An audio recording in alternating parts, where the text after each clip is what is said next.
Hello everyone, welcome to my channel. I'm Jordyn and welcome to my bi-monthly reading wrap-up for the months of May and June. In these videos, every 2 months I wrap up my previous 2 months of reading, including reading stats, as well as book reviews for all of the books that I have not already reviewed in videos. If I have already reviewed them in videos, I let you know what videos they were in. And then thirdly, in this video, I go through my reading goals that I set at the very beginning of the year, talking about considering my reading through this point. Am I on track to reaching my reading goals by the end of the year? This wrap up is perfect timing for that because obviously through June, we are through exactly half of the year. So it's the perfect time to be reflecting on my goals and keeping things fresh in my mind to be able to prioritize what I need to prioritize to meet my goals by the end of the year. So with that, I'm gonna get right on into it because these videos are always a little bit long. And I'm gonna start with my May reading stats. So in May, I had a pretty good reading month. I completed 16 books. This is definitely because I was participating in Escape the Readathon at that time, so that pushed me to get through as many books as I could in the month. On top of that, I also read 4 books for an aardvark reading blog and 2 books specifically for book clubs that I'm in. For the genre breakdown of the books that I read in May, 6 were contemporary or romance books, 6 were science fiction, 2 were mystery thrillers, and 2 were nonfiction. That's definitely a little bit out of my norm. Contemporary romance is always high in my breakdown, but mystery thriller is usually a lot higher, so I was interested to see science fiction rising to be one of the top genres. As far as my ratings breakdown, in May I had 0 1-star books, 2 2-star books, 8 3-star books, 3 4-star books, and 3 5-star books to make for an average rating of 3.43. That's definitely not the highest average rating because of all those 3-star books, but I am very happy that I had 3 5-stars. For the formats that I read these books, 9 of the books I read primarily via audio, which makes sense. That's definitely how I got through so many books in May. 6 of them I read primarily physically, and 1 I read primarily via ebook. For the author breakdown, 10 of the books that I read were written by female identifying authors and 6 by male identifying authors. For the author race breakdown, 7 of the 16 books I read were written by non-white authors, which is 43.75%. I am very happy with that. And as far as diverse representation inside of books, 8 of the 16 books, or 50%, featured some sort of diverse representation. That could include BIPOC main characters, LGBTQ main characters, disability representation, a book written in translation, and of course, multiple of those could be featured in the books as well, which doesn't raise my percentage of books with diverse representation, but always important to point out that intersectionality exists and is important to me to also be reading books with multiple forms of diversity within them. Last but not least, the final stat that I track is the publishers of the book that I read. So in May, 11 of the 16 books were written by one of the big 5 publishers. 4 were independently published and 1 was published through Amazon Publishing, which I don't really know how to categorize that one. It's obviously not one of the big 5 publishers, but it's not quite the same as being independently published because obviously Amazon has plenty of resources at their disposal. So I don't know, let me know what you think about that classification. And then to talk about the videos featuring the books that I read this month. Because it was Escape the Readathon, I did go ahead and already film 2 videos tier ranking all the books that I read in the month of May, which is helpful to me because then I don't have to review any of the books here. I've already reviewed them in those videos, so please go check those out if you haven't already. I did also post an aardvark vlog in the month of May, so you can check that video out for the aardvark specific books that I read in the month and all of my in-depth thoughts on those. So that means I can jump right on into June. And in the month of June, I finished 9 books. 2 were aardvark books that I mentioned I already featured in that aardvark blog. 4 of them were June arcs, which I did also put in a video together. And then 3 of the books that I read were quote unquote just for fun. I haven't talked about them in any videos or anything, so I will review those here in a little bit. For my stats in the month of June, as far as genre breakdown, 4 were contemporary or contemporary romance books, 2 were science fiction, 1 was a mystery thriller, 1 was a nonfiction, and 1 was a historical fiction. As far as my ratings of the books, I again had 0 1-star books. I had 3 2-stars, 2 3-stars, 3 4-stars, and only 1 5-star book in June to make for an average rating of 3.22. For my formats of reading the books, 5 of them I read primarily via audiobook, 2 I read primarily physically, and 2 I read via ebook.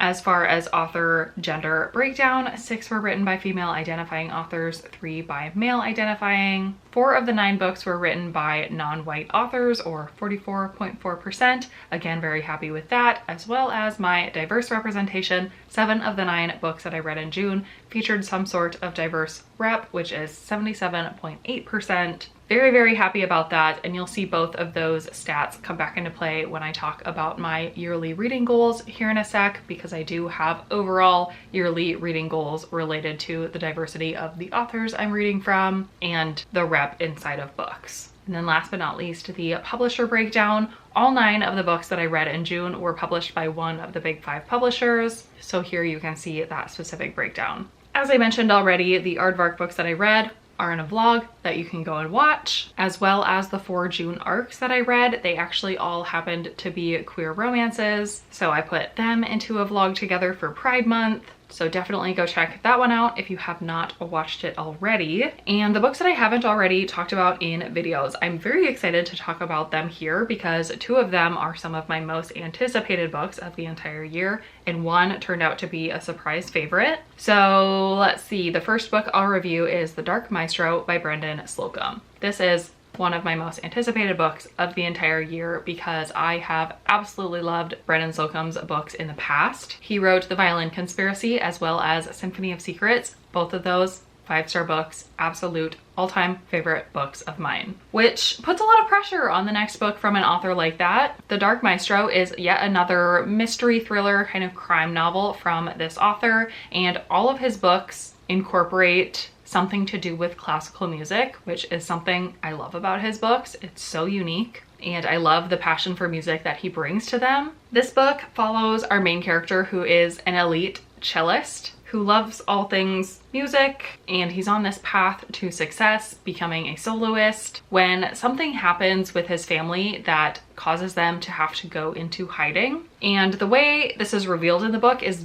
done very interestingly. It definitely kind of draws it out, and you get to know this main character's entire life story, starting from his very early childhood and the role that his parents played in his life. And basically the family has to go into hiding together, which is really tough on our main character because he's not able to play music at the level he did before because he would be recognized and therefore put his family in danger. And this book is all about him and his family navigating through that. One of the ways our main character copes is by writing and animating like web comics. And he creates this character called the Dark Maestro. And so throughout the book, we not only get the story of our main character and his family through their situation, but also we get a glimpse into the Dark Maestro story and how that comic kind of takes off. And this book is very different from Brendan Slocum's other books, in that it is so crime focused and it has that webcomic element, but also there's so much to love in this book, similar to his other books, like the main character being someone you root so hard for, his love for music and the author's love for music coming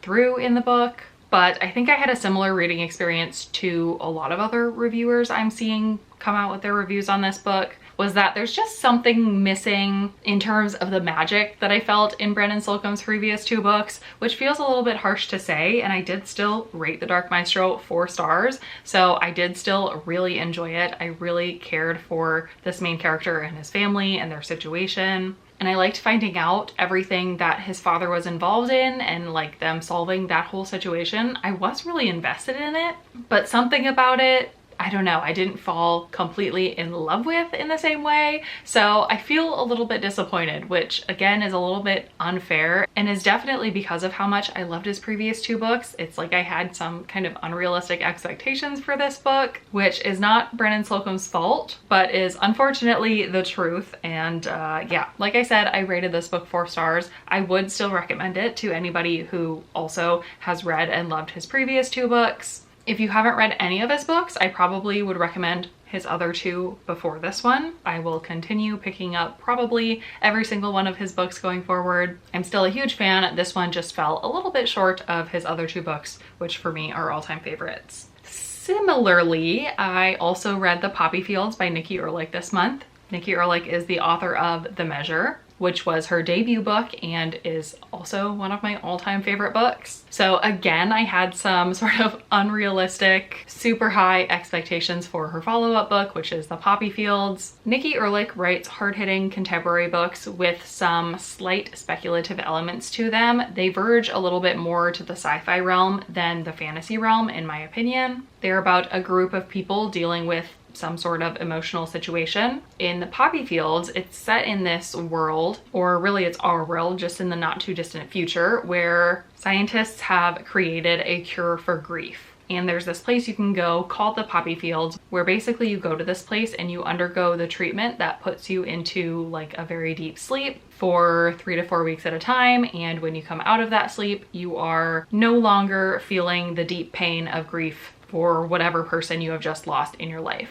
And in this book specifically, we are following a group of characters who are strangers at the beginning, but they all end up on this journey together to go to the Poppy Fields. And we get to know each of their stories, each of their backgrounds, and the reasons that they are traveling to the fields. Obviously, I said I had a similar experience with this book as I did The Dark Maestro, which probably leads you to assume that I didn't love this one quite as much as The Measure, which is true. I did not love this one quite as much. It's not a new all-time favorite book like that one was, but I did again give this one 4 stars. So again, I think it is a really great book. I think Nikki Erlich is a really amazing writer. I did also get the chance in June to go to an author event where Nikki Erlich was speaking as part of her book tour for this book, and I also got her to sign my books, and I got to tell her that The Measure is my favorite book of all time, and I had so much fun. I loved hearing from her and getting to know her a little bit as a person. And even though The Poppy Fields was not life-changing to me or anything, I do think the subject matter that it covers and the depth and the emotional elements and what each of these characters are going through could really resonate with the right reader. I think if you like exploring topics of grief in your books and this general premise sounds interesting to you, then I would not hesitate to recommend it to you. And again, Nikki Erlich is probably an author that I will pick up every single book from in the future. I do love her and her writing style, and I did still really enjoy this book. And then the third book that I read in June that I haven't talked about anywhere else yet is called What I Talk About When I Talk About Running by Haruki Murakami. This is a nonfiction book. It's a memoir about this author's life, specifically because he is not only a runner, but he's also a novelist. And so this book is about his life really with those two passions of his. I am obviously a book lover, but I'm also recently someone trying to get more into running. So I really enjoyed this book because it included those two things. I thought this book was equal parts interesting and entertaining, which was great. Specifically when it came to the parts about running in this book, what I really appreciated was that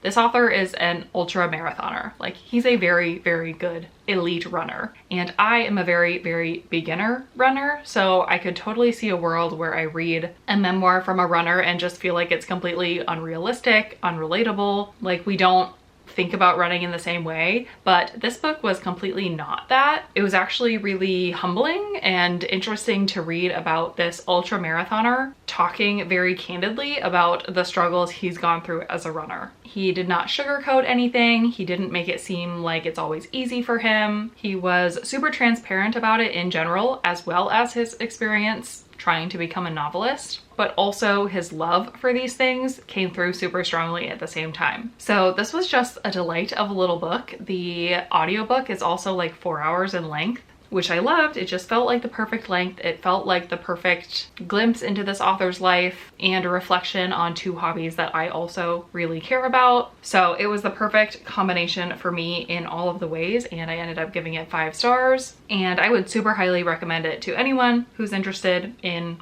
writing or running or both, because it was great. All right, and then last but not least, I want to go through my yearly goals to talk about my progress towards them at this point in the year. Again, this is mainly for me to keep these goals top of mind throughout the year so that I can constantly be making adjustments to my life and my reading in order to give myself the best chance of meeting these all by the end of the year. And what's interesting is that every 2 months I've done this goal recap, and the goals that I'm on track for versus not on track for are not the same every couple of months, which is not what I would have expected, but is really interesting to see, and I think speaks to the value of revisiting these goals every so often so that I can keep tweaking things and I can see in practice that it is making some differences. All right, so my very first goal of the year is to read 120 books. We are obviously halfway through the year now, so I should be halfway to that goal. And through the end of June, I have read 63 books, which is 52.5% of the goal, which is on track. My second goal of the year is to complete 120 workouts. I started this goal really strong. Then I went back to work after my maternity leave, and then summer started, which has been very busy. So I have only completed 48 workouts through the end of June, which is 40% of this goal. So I am a little bit behind, not on track. But I do have faith that I can pick this one up and get back on track relatively quickly. My third goal is for at least 40% of the books that I read this year to be written by non-white authors. So this is one that I ideally would like to keep at or above 40% for the whole year. As of the end of June, 27 of the 63 books that I've read have been written by non-white authors, which is 42.9%, so on track with that one. Similarly, my fourth goal is for at least 50% of the books that I read this year to have some sort of diverse representation within them. Happy to say that 34 of the 63 books have that, so 54%, again on track. My fifth goal is not going quite as well. This one is an interesting one. I had set the goal to post at least 5 book of the month vlogs, 5 aardvark vlogs, and 5 arc vlogs throughout the entire year. And I have posted 4 of those types of vlogs, which is only 27% of my way through that goal. So technically I'm not on track. I have talked about in other videos, I don't know if my wording in this goal was quite right. I obviously didn't give myself much flexibility to do other types of vlogs, and that's okay. I'll keep tracking it as it's written just to see where I land by the end of the year. But I did also count all of the vlogs that I've posted so far this year just to see where that lands me, and I have posted 10 reading vlogs, which is 67% of the way into this goal. So it's not exactly the series that I laid out, but I do still think it's in the spirit of what I was trying to get at here, which is having consistent vlog series on my channel. And I have done that, for example, with the Reading Booktubers Favorites vlogs that I posted earlier this year, which I'm super happy that I posted. And even though it doesn't fit specifically the wording of this goal, it won't count officially, but thought I'd throw that in there. My sixth goal is for 25% or less of my books read this year to be in the mystery thriller genres. That's because I just wanted this genre to feel a little bit more special to me again. In previous years, I felt like I was reading so many mystery thrillers that they were all just blending together. I wasn't enjoying them as much. So I wanted to be more intentional about that genre this year in order to get through my slump with the genre and hopefully find some more favorites. And I'm on track with this goal because 14 of the 63 books that I've read are mystery thrillers, which is 22.2%. And I can say that I actually have had at least one 5-star thriller this year, so that's great. I do think this goal is working. My seventh goal is for 25% or more of my books to be in either the historical fiction or nonfiction genres. I'm not quite on track with this. Only 12 of the 63 books that I've read are one of those, so that's 19%, so I do need to pick that up. My eighth goal is to post at least 52 videos this year. I have posted 21 through the end of June, which is only 40% of the way to 52%, so not on track, do need to pick that up, but it doesn't feel unattainable yet. My ninth goal is to read at least 25 5-star books in the year of 2025, which is kind of out of my control, which is a tough thing from a goal perspective. So far through June, I've only had 9 5-star books, which is 36% of the way to the goal. I'm not really sure how that one's gonna end up because it is so out of my control, but we will see. And then my 10th and final goal is to hit 5,000 subscribers by the end of the year. I did some math to figure out where I started at the beginning of the year, where I should be at the midpoint of the year to see if I'm on track for this goal. And By the end of June, I should have been at 4,382.5 subscribers in order to be halfway towards the goal. And I'm definitely not at that. I'm at just under 4,200. So I'm not on track with this one. And yet again, this is a goal that is highly outside of my control. So I'm not going to ruminate too much about not being on track for it, but we'll see where we end up by the end of the year on that. And with that, those are all the things that I wanted to go through in this video. So hopefully that was interesting and maybe you got some book recommendations. Let me know how your reading has been going so far this year. Now that we're more than halfway through the year, are you on track to meet your reading goals? Have you been enjoying the books that you're reading? Or do you feel like you need to make some changes in the second half of the year? Let me know. I would love to hear. Otherwise, I don't think I have anything else. So thank you so much for watching this video and I will see you in my next one.